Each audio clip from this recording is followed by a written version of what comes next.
Ce projet d'édit des finances rectificatives 2024 soumis à l'examen et au vote modifie substantiellement l'édit des finances initiales dans les soucis de respecter le principe de la crédibilité budgétaire. Ce projet d'édit a été déclaré recevable par la majorité des députés provinciaux. C'était au terme de sa présentation par le gouverneur de la province du Tanganyika, l'honorable Christian Kitungwa Muteba, en séance plénière de ce lundi 9 décembre 2024 tenue sous la guidance de l'honorable Cyril Kimpawel, président de l'organe délibérant en province. Outre les élus du peuple, la séance plénière a connu également la présence des membres du gouvernement provincial et d'une poignée importante de la population. Déballant ce projet d'édit, le gouverneur de province a justifié la rectification du budget 2024 notamment par le changement d'ordre institutionnel, politique et social sur base d'un nouveau programme de son gouvernement, d'une part, et d'autre part, les perturbations de la conjoncture économique dues aux hostilités dans la partie est de la RDC, en Ukraine, dont l'impact affecte substantiellement l'économie au Tanganyika. Chiffré initialement en recettes et en dépenses à 412 777 631 750 francs congolais, le budget de l'année 2024 est ainsi rectifié passe à 174 547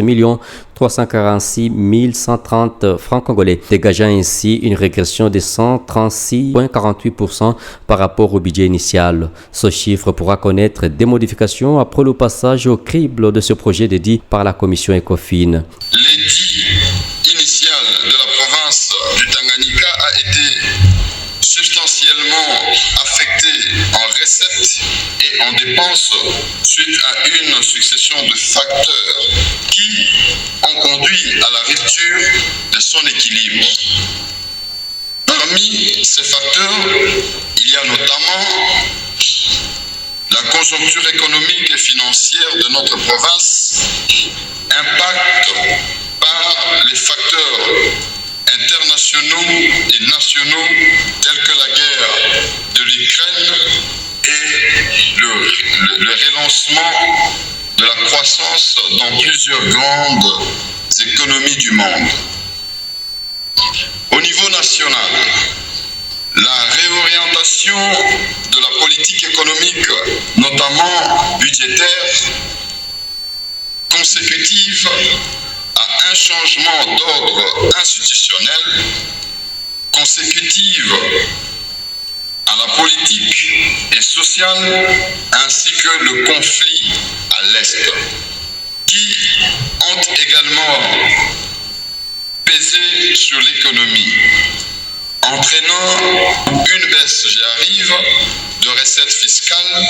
Ces éléments rendent obsolètes les prévisions budgétaires initiales. Intervenant parallèlement à la présentation de ce projet du budget rectificatif, les députés provinciaux ont exprimé leur étonnement sur la non prise en compte par ce projet d'édit des actions relevant du social et même des investissements. Grande est notre consternation de constater que la quasi-totalité des dépenses prévues sont allouées au traitement du personnel et aux biens des ministères.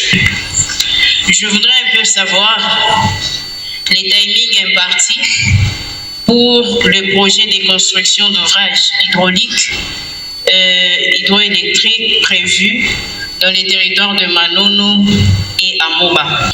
Je lis l'article 137 pour savoir si réellement nous sommes une autorité budgétaire ou pas. En réaction, le gouverneur de province a clairement expliqué que le social, c'est aussi le salaire du personnel. Conformément à l'article 92 de la loi relative aux finances publiques, a-t-il poursuivi, il n'est pas permis en cette période d'engager des dépenses au titre d'investissement. Il a néanmoins rassuré la représentation provinciale que le budget de l'exercice 2025 va prendre en compte de nombreux aspects d'ordre social et des investissements. Jugé recevable, le projet d'édit budgétaire rectificatif pour l'exercice 2024 a été envoyé à la commission ECOFIN qui devra en examiner les fonds pendant 72 heures. Son rapport sera présenté dans la prochaine séance plénière. Pour le président de l'Assemblée provinciale du Tanganyika, l'honorable Cyril Kimpawel, la population du Tanganyika est lassée par la stagnation de sa province et veut à tout prix son développement. D'où sa recommandation à ses pairs et à la commission ECOFIN d'avoir toujours à l'esprit l'intérêt supérieur de cette population.